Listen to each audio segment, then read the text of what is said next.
Um livro ateu na Bíblia? Será? Esta é a visão que algumas pessoas têm do livro de Esther. Por quê? Porque nesse livro o nome de Deus ou a referência a Deus não existe. Não existe uma referência direta a Deus. Imagine que uma pessoa, por exemplo, fosse contar um testemunho e falasse das suas vitórias, falasse do que Deus fez, mas evitasse falar diretamente que foi Deus quem fez. Isso seria, no mínimo, estranho. Pois bem, é algo parecido que acontece no livro de Esther. E por isso que alguns vão chamar esse livro de um livro ateu. Mesmo estando na Bíblia, alguns inclusive vão discordar de que ele deveria estar na Bíblia. Se você quer compreender mais este assunto, então assista esse vídeo até o final. Seja bem-vindo ao canal É Necessário Pensar, hoje tratando sobre um livro ateu na Bíblia. Será que é realmente um livro ateu, o livro de Esther? Então vai logo aí deixando o teu like. Se você não é inscrito, se inscreve nesse canal, porque sempre nós temos vídeos devocionais e também vídeos teológicos. Então vamos direto ao nosso assunto. Pois bem, como eu disse aqui no início, o livro de Esther é um livro que não faz referência direta a Deus, nem pelo nome de Deus, o tetragrama, que é tão citado nas Escrituras, nós vamos falar melhor sobre ele daqui a pouco, e nem também se referindo diretamente a Deus fazendo algo ali na história de Esther. Agora, o que mais nos intriga é que o autor tem várias oportunidades para citar Deus, mas ele não cita, e isso certamente ele faz deliberadamente. Por exemplo, quando Esther vai para o concurso para ali a ser a rainha do rei, a nova rainha, então, diante de tantas moças, ela é a escolhida. E o autor, diferente, por exemplo, de Esdras, Neemias, não faz uma alusão direta ali a Deus, dizendo, olha, Deus moveu o coração do rei para que escolhesse Esther. Não existe. Também, outra situação que nos incomoda é quando Mordecai não se dobra diante de Amã. Então, ali as pessoas perguntam por que você não se dobra? E ali seria a oportunidade, ao nosso ver, de assim como Sadraque, Mesaque e Abdenego, ele fazer uma confissão de fé e dizer, não, eu não me dobro porque eu me prostro somente diante do Deus de Israel, ou por qualquer outra razão que ele fosse mencionar que envolvesse a sua fé. Mas o texto diz que simplesmente ele fica em silêncio e diz depois apenas que ele era um judeu e tal, e por isso não se dobrava, mas não diz de uma forma clara por que ele não se dobra diante de Amã.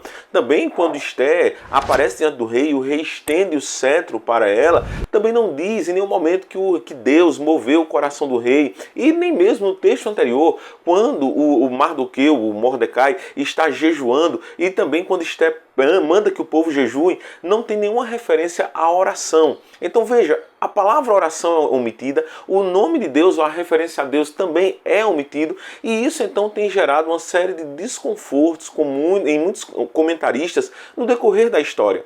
Tanto é que, por exemplo, alguns foram contrários à inclusão de Esther no cânon sagrado. Uma das razões é exatamente por causa disso, porque achavam que Esther era um livro secularizado demais, ou um livro ateu, na linguagem de alguns outros. Também outro incômodo é visto, principalmente ali na postura da Septuaginta, que é a tradução do Antigo Testamento do hebraico para o grego, porque na Septuaginta então houve uma adição de 108 versículos, e inclusive essa adição é o que está na Bíblia católica, então são 108 versículos a mais que foram incluídos ali em Esther, colocados em Esther, para quê? Para dar um tom mais, digamos, religioso ao livro de Esther. Por exemplo, nessa inclusão, nesse acréscimo que foi feito ao livro de Esther, então nós temos ali cerca de 50 vezes Deus sendo mencionado no livro de Esther. Veja, um livro que originalmente estava ali sem nenhuma menção direta a Deus, neste acréscimo agora tem 50 vezes, 50 alusões ali a Deus. E não somente isso, mas esses acréscimos mostram uma oração de Esther e uma oração de Mordecai. Então veja, a gente sabe que esse acréscimo não estava no original, não faz parte do texto sagrado, mas a gente vê o incômodo daqueles comentaristas, daqueles irmãos que estavam ali tentando entender o porquê desta omissão do nome de Deus, e ali então tentaram acrescentar alguma coisa, né, para tornar o livro um pouco mais religioso. Então tudo isso demonstra esse desconforto de alguns com esta omissão ou estas omissões no livro de Esther. Tem ainda uma outra visão, né, que eu quero mostrar a você, e agora então eu preciso que você dedique mais atenção a isso que eu vou mostrar agora, porque é uma questão mais técnica, tá? Mas é uma tentativa de ver Deus de uma forma meio que oculta no livro de Esther. Então eu vou mostrar alguns textos aqui. Esses textos que eu vou mostrar vai ser em hebraico, mas eu vou explicar para você, não se preocupe, tá? Você vai entender tudo que eu quero informar aqui a você para que você possa ver no texto como alguns entendem que o nome de Deus estaria lá no livro de Esther, mas estaria de uma forma oculta, em alguns acrósticos complexos ali no hebraico original. Então acompanhe aí na sua tela. Você tem aí na sua tela o tetragrama. O tetragrama é o nome de Deus, né, em hebraico, e ali esse tetragrama aparece mais de 6.000 vezes no texto hebraico. Tá? E aí você tem então, são 4 letrinhas, o Yod, Re, Vav, Re. O que, se a gente fosse transliterar, seria mais ou menos o equivalente a um Y, um H, um W, ou um V e um H. Que alguns chamam de Yahvé ou Yeová, enfim, dependendo da forma como você vai ler, tá certo? Mas eu não vamos entrar aqui na questão do nome de Deus, como deve ser. Eu tenho inclusive um vídeo, vou deixar no final aqui desse vídeo para que você possa se aprofundar nessa questão. Mas veja bem, aqui eu coloquei agora o texto de Esther, capítulo 5, versículo 4. Nesse texto, então, tem uma parte aí que está em uma cor destacada e você vê o seguinte, que aqui nós teríamos então uma alusão, de acordo com alguns, ao tetragrama. Se você observar, então, da direita para a esquerda, você tem o Iod, o Re, o Vav e o Re. Veja como ele aparece aqui, o tetragrama, ok? Da direita para a esquerda, teríamos aqui nas letras iniciais, nas consoantes aqui iniciais, então teríamos um acróstico do nome de Deus. Também agora você tem outro texto que é Esther capítulo 1, versículo 20. E agora então eu quero que você observe a parte também em destaque, só que agora você vai ver da esquerda para a direita, também nas consoantes iniciais. E aí você vai ver mais uma vez o Iod, o Re, o Vav e o Re. Ou seja, nós temos uma alusão ao nome de Deus. Então seria mais um acróstico aqui com o nome de Deus em Esther, de acordo com alguns, de forma deliberada, o autor está mostrando Deus nesse texto que omitiu Deus. Também nós temos agora outro texto, que é Esther capítulo 5, versículo 13, e agora você vai ver o tetragrama da esquerda para a direita, só que nas consoantes finais. Então observe agora as consoantes finais, lembrando que o hebraico é da direita para a esquerda, então consoantes finais, Yod, Re, Vav e o Re. Então nós temos mais uma vez agora nas consoantes finais o tetragrama. E por fim, no capítulo 7, versículo 7, então nós temos agora o tetragrama da direita para a esquerda, também nas consoantes finais, e aí mais uma vez o Iod, o Re, o Vav e o Re. Pois bem, essas consoantes aqui, da forma como aparecem, são vistas como alguns como uma forma como Deus estava se revelando no livro de Esther. Então, de acordo com alguns, seria o seguinte, olha, o autor de Esther, de forma deliberada, ele omitiu Deus por alguma razão, talvez uma razão desconhecida, mas ele tentou mostrar que Deus estava ali por meio desses acrósticos. Então isso é uma tentativa de dizer, o livro de Esther não é um livro ateu. Bom, eu preciso ser honesto aqui nesse vídeo. Então eu não posso simplesmente apresentar esses dados aqui para que você saia e de repente você diga, olha, o Deus estava lá, o acróstico estava lá, e de repente você encontra uma outra pessoa que tem uma leitura diferente, e aí então vem com outro argumento e contra-argumenta com você. Então eu preciso ser honesto. E agora então eu vou colocar aqui na tela que esse fenômeno que está acontecendo em Esther não é algo que acontece apenas em Esther, mas eu vou colocar alguns textos bíblicos que vão mostrar o mesmo acróstico em outros textos bíblicos, inclusive outros livros da Bíblia, ok? Então eu não vou me delongar muito, mas eu vou apenas colocar aqui e depois, se você tiver acesso ao texto hebraico, então você confere esses textos, ok? Então acompanhe aí na sua tela. Bom, aqui nós temos outros textos, né? Então, nessa primeira sequência de textos, nós temos o tetragrama da esquerda para a direita nas consoantes iniciais. Veja a quantidade de textos, que são assim como Esther capítulo 1, versículo 20.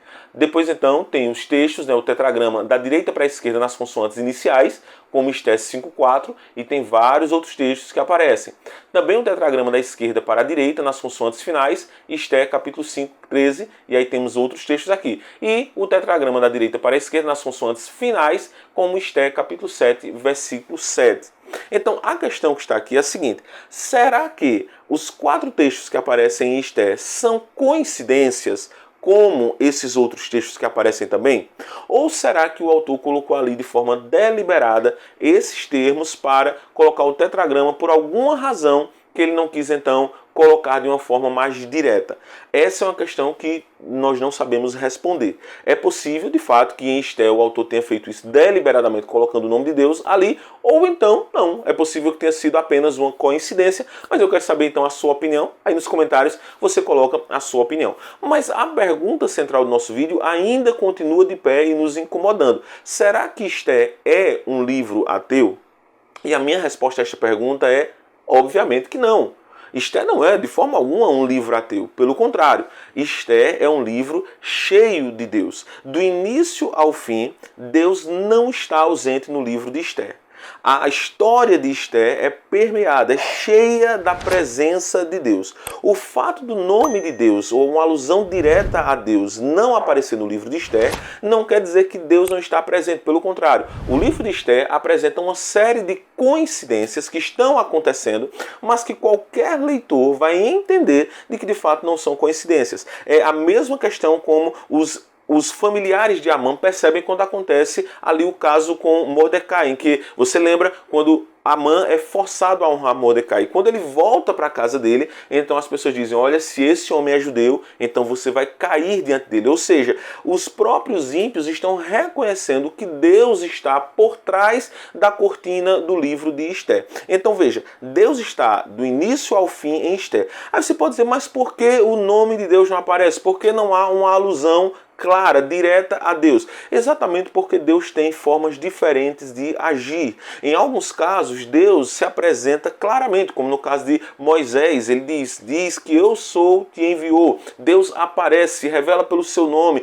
está ali claramente na história. Em outros casos, Deus se apresenta por trás da cortina do nosso sofrimento e das nossas vitórias.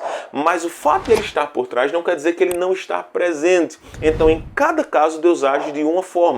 E o livro de Esther é um consolo para nós. Por quê? Porque nós muitas vezes queremos ver Deus no trovão que está ali aparecendo, nós queremos ver Deus no raio, nós queremos ver Deus em alguém que se levanta e fala e diz que o Senhor mandou dizer alguma coisa, e é assim que nós queremos ver o Senhor. Nós queremos ver Deus em um sonho, e muitas vezes Deus está tão perto de nós, Deus está guiando a nossa história de uma forma tão fantástica, e nós estamos procurando esses sinais extraordinários de Deus, quando na verdade o Senhor está nas mínimas coisas, nas pequenas coisas da vida. Então Esther nos ensina exatamente isso. Mesmo aquele povo, sendo de fato um povo muito secularizado, era um povo que estava imerso na cultura persa, inclusive fazendo coisas que eram até de arrepiar quando você estuda o livro de Esther. Mas nós vemos que Deus não abandonou o seu povo. Aquele povo estava sendo guiado pelo Senhor, e através das, entre aspas, coincidências, o Senhor estava agindo no meio do seu povo. Por isso que eu disse, o livro de Esther é para nós um consolo maravilhoso. Não queira ver Deus apenas no extraordinário, mas veja Deus nas pequenas coisas, nas coisas mais normais da vida. Talvez o Senhor queira mostrar a sua presença, mostrar que Ele está com você em coisas que você estão tão claras aos seus olhos, mas você está procurando aquilo que não está tão claro para você. Então, eu acho que essa é uma das grandes lições do livro de Esther, e eu espero que você tenha a oportunidade de ler este livro, estudar esse livro e ser muito edificado pela mensagem desse livro. Que Deus abençoe a sua vida, foi muito bom estar com você, e eu espero que você compartilhe esse vídeo e que Deus tenha utilizado ele para abençoar a sua vida. Um grande abraço!